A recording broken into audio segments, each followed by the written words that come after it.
नमस्ते दोस्तों, स्वागत है आपका एक बार फिर से हमारी आज की रोचक कहानी में।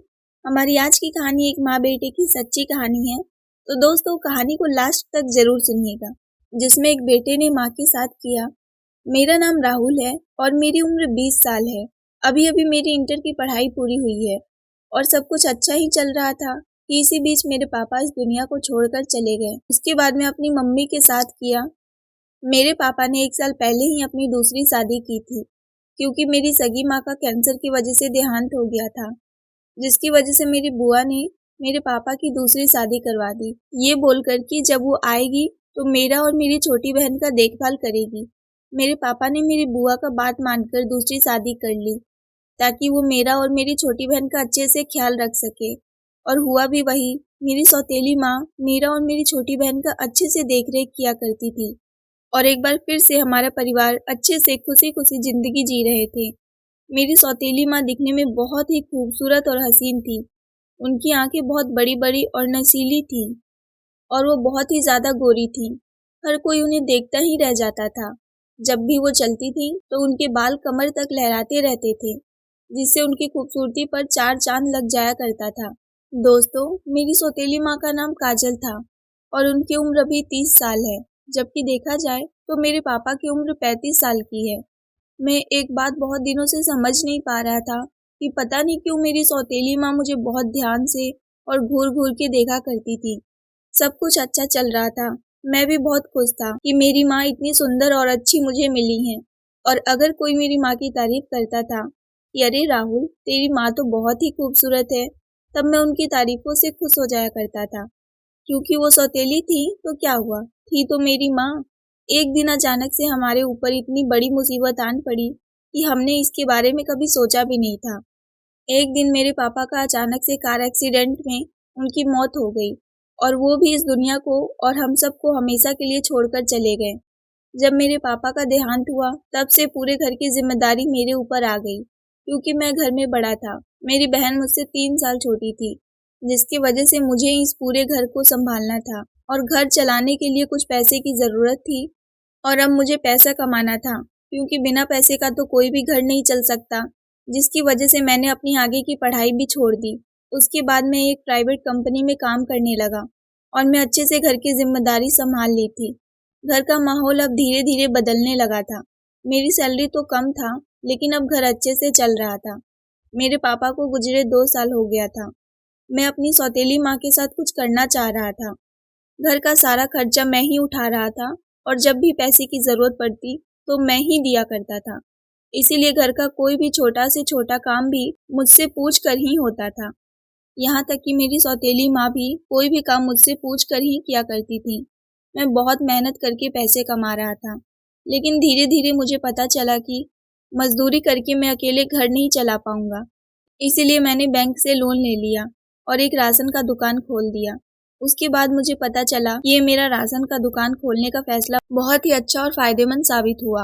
हर दिन मेरी आमदनी बढ़ती ही जा रही थी और अब मेरा परिवार बहुत अच्छे से चल रहा था। मुझे भी अब कोई परेशानी नहीं था।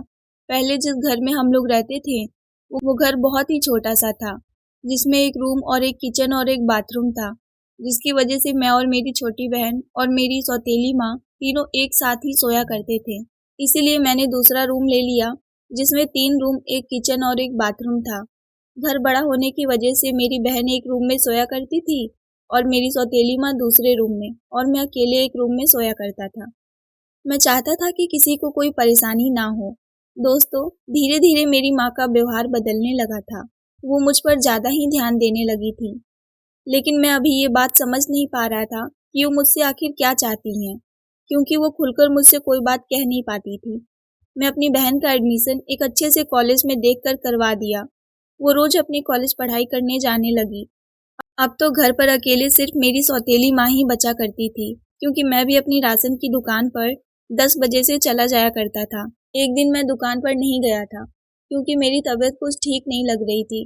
मुझे बहुत तेज बुखार था। तब उस वक्त मेरी सौतेली माँ ने मेरा बहुत देखभाल किया था।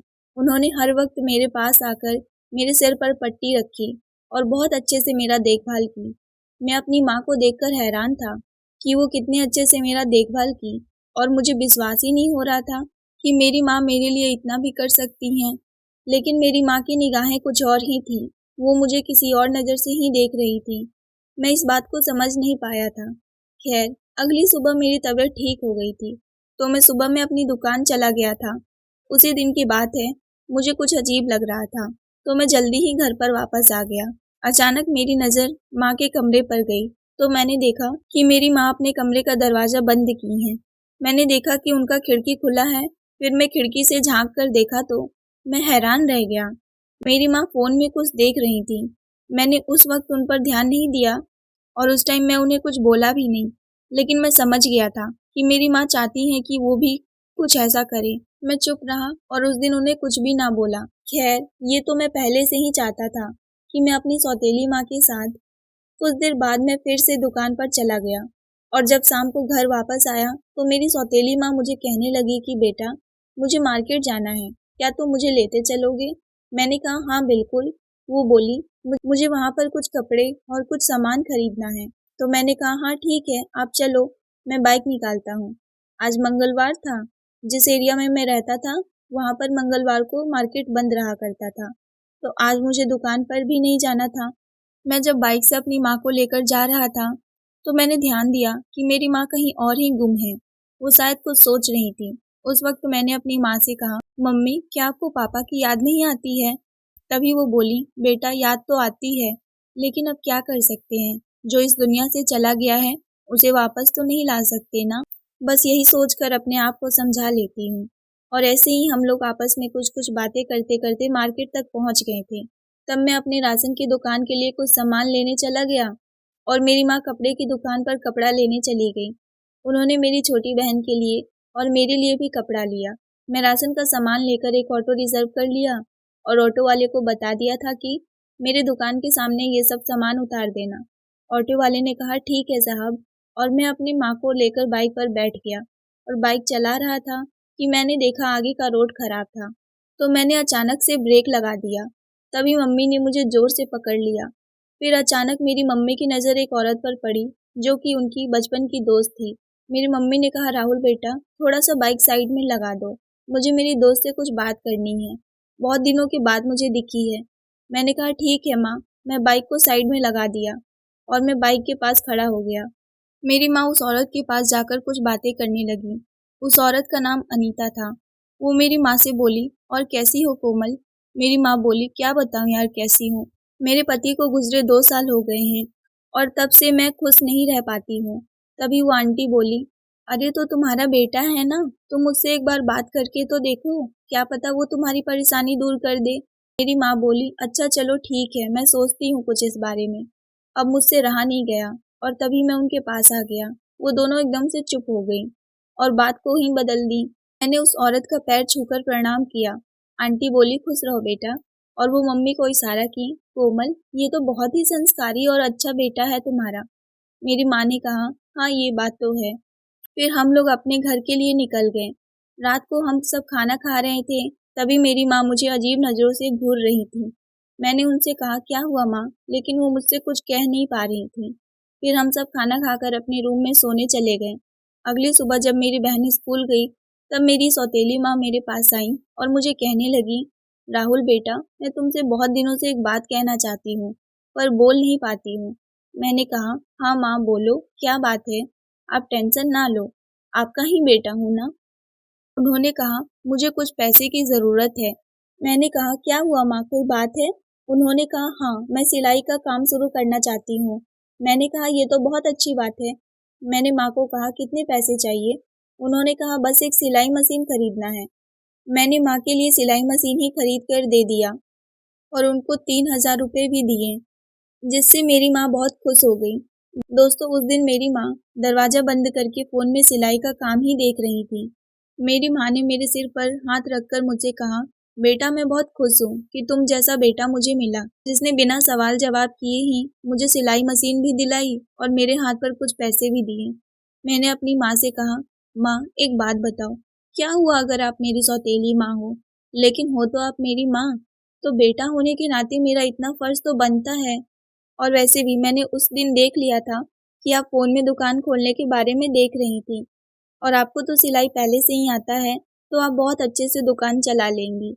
और कितनी अच्छी बात है कि हम दोनों मिलकर दुकान और इस घर को चलाएंगे। माँ ने कहा, हाँ बिल्कुल बेटा। ऐसे ही धीरे धीरे हम दोनों ने कुछ पैसे इकट्ठे करके अपनी छोटी बहन की शादी करवा दिया। वो भी अपने पति के साथ रहकर अपने ससुराल में बहुत ही खुश थी और हम दोनों यहाँ पर खुश थे। दोस्तों, हमें बिना पूरी बात सुने किसी को गलत नहीं बोलना चाहिए। जैसा कि आपने ये कहानी सुनकर सोचा होगा कि ये कहानी गलत है, लेकिन अगर आप इस पूरी कहानी को सुनेंगे तो आपको ये कहानी सही लगेगा। वैसे ही पहले आप किसी की पूरी बात सुनेंगे, उसके बाद ही आप किसी चीज़ का फैसला करें। क्या पता वो इंसान सही हो और आप उसे गलत समझ लें। दोस्तों, इस कहानी में बस इतना ही। कहानी पसंद आई हो तो वीडियो को लाइक, शेयर और सब्सक्राइब ज़रूर करें। मिलते हैं एक नई कहानी को लेकर। तब तक के लिए आप सबका धन्यवाद।